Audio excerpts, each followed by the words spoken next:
What if the secret to fixing almost any relationship isn't about grand gestures, but about learning to speak a language you didn't even know existed? Most of us think we're showing love, but we're actually speaking a completely different dialect from the people we care about. It's like saying, "I love you" in English to someone who only understands French. The message is there, but it gets lost in translation. And this isn't just about romance. This is the hidden key to deeper connection in every part of your life. This idea comes from Gary Chapman's The 5 Love Languages. But today, we're not just summarizing it. We're unlocking the modern, practical, real-world applications the book only hints at. Because once you understand how people receive love, appreciation, and connection, everything changes. Transform your relationships starting today. Core takeaway number 1. Words of affirmation. What it really means. For some people, words aren't just sounds. They're emotional oxygen. Not generic praise, not good job, but specific, intentional acknowledgement that says, "I see you. I value you. You matter." A manager who says, "Great work, team," is fine. But a leader who says, "Sarah, the way you handled that client's objection was brilliant. You turned a negative into a win," creates an employee who feels seen. For a child, instead of "You're so smart," try, "I love how you didn't give up on that puzzle even when it got tough." You're affirming their effort, not their identity, and that lands with undeniable impact. If someone's language is words of affirmation, be specific with your praise. Affirm effort, not just results. Recognize them publicly and privately. Send short voice notes or texts that highlight something you genuinely appreciate. If tone or choice of words can make or break someone's day, their love language is probably words of affirmation. Core takeaway number 2. Quality time. What it really means. Quality time isn't about proximity. It's about presence. Your phone is down. Your attention is undivided. You're not multitasking. You're with them. Attention is like sunlight. Without it, even the strongest relationship slowly withers. You don't need candlelit dinners. You could be gardening together, walking, cooking, or working on a project side by side.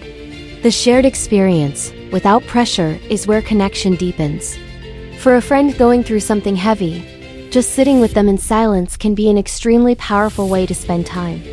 If their love language is quality time, schedule intentional time. Put your phone face down. Ask deeper questions. What's been on your mind lately? Listen to understand, not to respond. If they feel most loved when you give them your full attention and get hurt when you don't, they value presence more than anything. Their love language is likely quality time. If you want to actually apply these ideas to your life, don't skip this. Check the description for a powerful interactive Copilot prompt. It guides you step by step through the lessons so you can personalize them, solve real problems, and create changes that stick. This is where the real transformation happens. The gift is just a symbol, a physical reminder that says, "I was thinking of you." Here are some examples. A unique rock from a hike. Their favorite snack. A framed photo from a shared memory. A tiny object with a huge emotional message. In the workplace, a small token of appreciation can mean more than 1,000 words. If their love language is receiving gifts, focus on meaning, not money. Keep a notes app list of things they mention liking. Surprise them with small, thoughtful items. Celebrate milestones, even tiny ones. If a missed birthday or a forgotten small gesture feels personal, it's not about the object, it's about the thought behind it. If thoughtful surprises make them feel cherished and being forgotten feels painful, their love language is probably receiving gifts. Core takeaway number 4. Acts of service. What it really means. Acts of service are love in motion. It's doing something that lightens someone's load, not out of obligation, but out of generosity. To them, love looks like removing weight from their shoulders. Here's an example. Your partner is exhausted, so you handle dinner and the dishes without being asked. That's not a chore, that's connection. At work, a colleague who stays late to help you finish a presentation is speaking the language of supportive partnership. If their love language is acts of service, ask, what would help you most right now? Do the task they've been dreading. Follow through on promises. Offer help before they ask. If someone's saying, "I'll help you," and then not doing it hurts them more than anything you could say. They value action over talk. If they feel most loved when you help them, and most hurt when you don't follow through, their love language is likely acts of service. Core takeaway number 5. Physical touch. What it really means.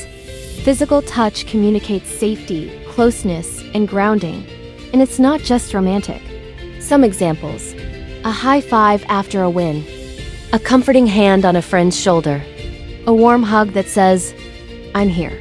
For a child, a hug can regulate their nervous system. For a partner, a simple touch on the arm can say more than words ever could.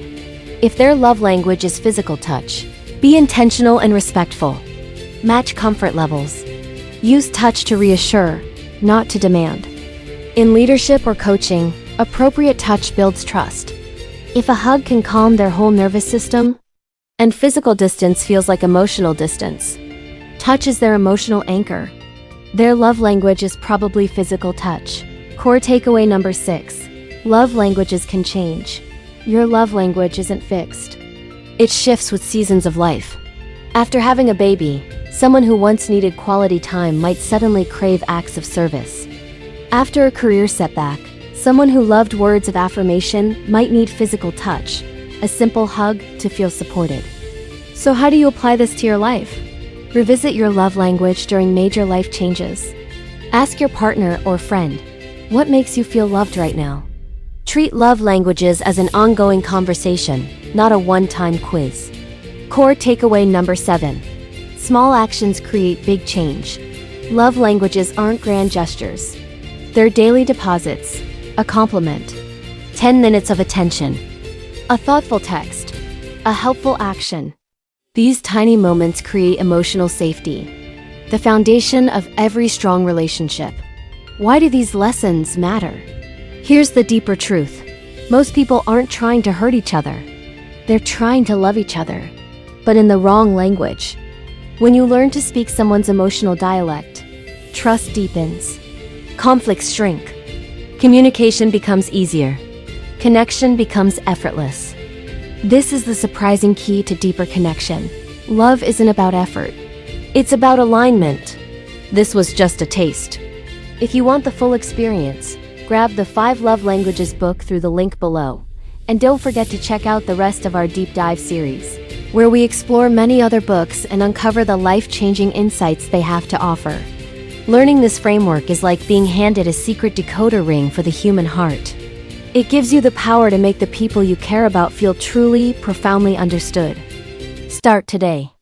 Ask someone close to you, what makes you feel most loved? The answer might change everything. If this sparked something in you, hit that like button, share this video, and subscribe for more life-changing ideas. I'll see you in the next video.